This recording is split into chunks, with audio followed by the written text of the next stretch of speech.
Hi everybody, Dana here, and I am back with another video. And I say this every time I make a video, like as if you haven't already realized that I am here and I'm making one, but whatever. Notice, I got new glasses. Yes, I went to the eye doctor and I was told that I can't wear contacts at all anymore, and I'm getting married in 2 months, so now I get to wear glasses to my wedding, and I'm just gonna be the most awesome little steampunk bride with glasses that you've ever seen. Probably not, but I'm gonna try my best. I was going to talk about something that's actually pretty important to me, and according to Twitter and trending topics that I see frequently, it's pretty important to other people too, so why not talk about it? My subject is diversity in books.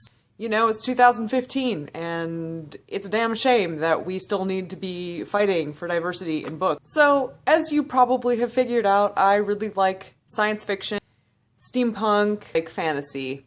Sci-fi isn't as bad with this, but steampunk is pretty whitewashed, and so is fantasy. Let me start with steampunk. A lot of it is based off of, you know, Victorian era, usually like London, but sometimes you see it in the Wild West in America. But I would say the vast majority of books feature white heroes or heroines.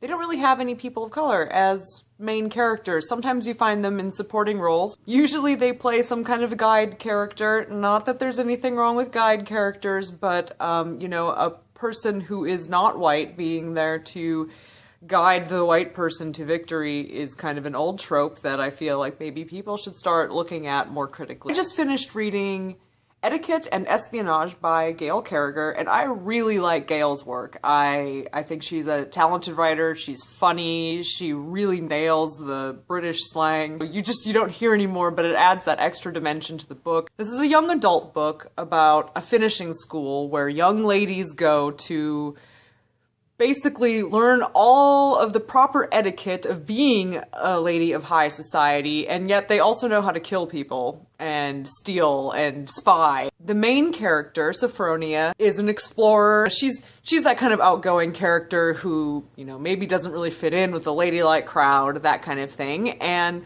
she goes exploring on the ship and she finds the underbelly of the ship where the boiler room is, and there's all sorts of boys. She ends up meeting a boy who isn't white. He's black, and his name is, well, they call him Soap.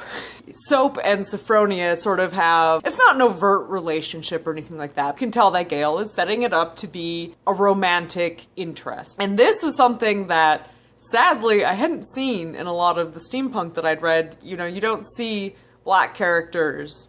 It really got me thinking about, well, I enjoy writing steampunk, and am I looking at this from a far too Eurocentric point of view? Because a lot of steampunk, like I said, is written, you know, from either the Wild West in America, which isn't as common, or Victorian age London. And again, not that there's anything wrong with that, but I feel like the horizons need to be expanded. Seeing this kind of progression in one book made me really feel like, okay, people are starting to pay attention, people want there to be more diverse characters in fantasy. I know that there's sort of a narrative established. I spoke about this in one of my other videos where there's really set races, there's set themes, and especially with high fantasy, it's sort of a formula that people don't really move very far out of. George R.R. Martin apparently does a good job with making diversity. I'm sorry, I haven't read the books and I don't watch the show, but this is what I've heard, so bear with me if I make minor mistakes. He does include people who represent various races from around the world, and that's a good thing. Now, have you ever played D&D?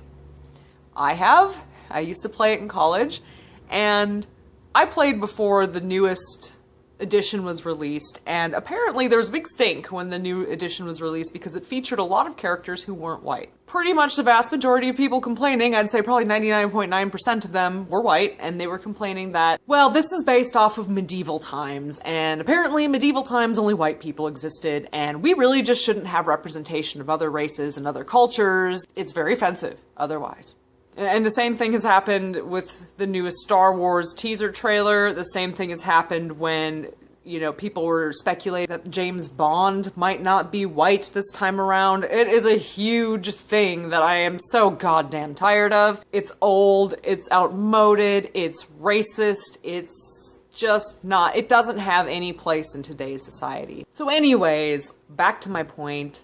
In fantasy, you see a lot of that. It's very much based on old, primarily, you know, German, French, English, even Vikings and stuff like that. It's based on those sorts of people and their history, and it really glosses over what the rest of the world was doing at that point in time. And I feel like there really shouldn't be an issue with trying to research other cultures and other races and have them put in there, and not as slaves or as side characters who are magic guides and whatnot, but characters who have personality, who have depth, who have actual roles to play in the story rather than to get the white protagonist somewhere. But I think the thing that pisses me off the most about the fantasy thing is when they say, well, it's based in realism. This is how things were. When women are treated poorly or minorities are treated poorly, well, that's just how it was. And this needs to be an accurate representation of what the world was like back then. Excuse me, no, it does not. It's fantasy. There's magic. There's dragons. There are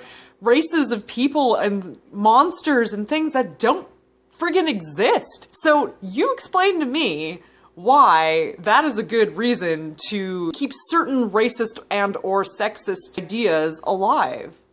There are a lot of fans of fantasy who are not white, who are not male, who are not straight, who want to be included in these narratives, and there's absolutely nothing wrong with that. In fact, there's everything right with that. We need diversity. We need these interesting characters and new storylines. I have read The Hero's Tale I don't know how many times, and I'm kind of tired of it, to be honest. And before somebody comes after me and says, oh, you got all this white guilt, you can tell I really don't care for this at all.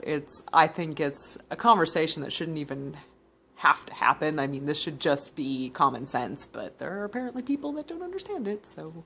I grew up in Minnesota, as you've probably seen from my profile, and the area of Minnesota that I grew up in was not a big city. It was not a diverse city. In fact, I grew up in a town of about 1,000 people, and I would say probably 98% of them were white.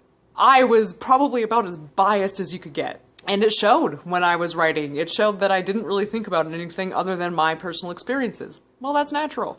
That's natural. But as adults and as people who are creative, especially people who create alternate worlds and technologies and races and these sorts of things, we have a duty. We have a duty to make sure that we represent people who aren't just like ourselves.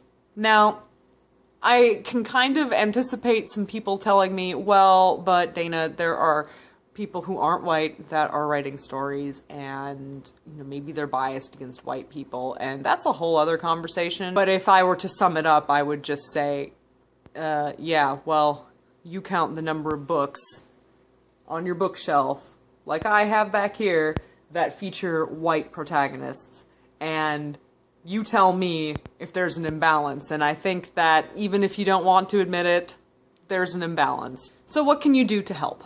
First of all, I would say look at your cast of characters. Do you include somebody who is not white? If you don't, that's a problem.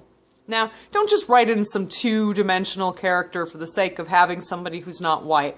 But think about your world. Think about the races, the technologies, the languages that you include in your story. Is there a way that you could write in something that would make it more meaningful, have more depth, and would include more diversity? 2.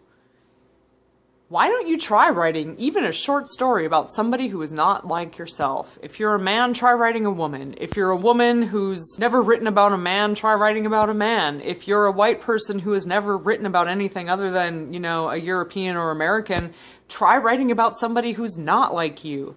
There are a number of things you can do to try and open up your mind to other experiences, and honestly, it's going to make you a much better writer in the long run. People say write what you know, but I don't believe that's true, especially not in these genres. Obviously, you base what you're writing off of your experiences that you've had and off of things that you have read because it's safe and because they're things that you understand. But how else would we come up with such varied and unique worlds like Tolkien came up with, like Martin comes up with, like Lovecraft came up with. I know he was a little bit racist. Product of the time, I suppose, sadly. So I think that people who write in our genres really need to be the pioneers. We need to say, hey, we can tell these stories about people who aren't like us. We can include everyone in our stories, and we can make our worlds as diverse and as awesome as we want them to be because we have that capability of not having the boundaries that real life has. And this isn't to say that, you know, contemporary fiction shouldn't strive toward that either. I'm just saying that especially in fantasy and science fiction and stuff, you can bend more rules. So you really have no excuse. Alright, so tell me what you think, especially if you're a writer who isn't white. I would really love to hear from you. I would love to hear your perspective on this. Tell me what you think. Tell me how you think authors can fix it. And not just yourself, but everybody. How can we all make sure that we are being fair and inclusive and making our stories better through other narratives and not just our own? I include all the links to contact me on my YouTube page, but I'll put them below too. I have a number of things planned for the next couple of months, including a brand new project that I'm going to be releasing, and it is a fantasy western. It's fun, it's got magic, it's got demons, orcs and elves and guns and crossbows and all sorts of things that I just think are pretty cool to write about. So, right, you like this video, please subscribe. Find me at danafirth.com and check out my podcast, Writerly Wit. Without further ado, here are cats. Oh yes, what do you see? Subscribe, look at your writing, try to write something new, keep your biases in mind, and strive to make our literary world a better place through diversity and new experiences. Alright, until next time, I'm Dana. I will see you soon.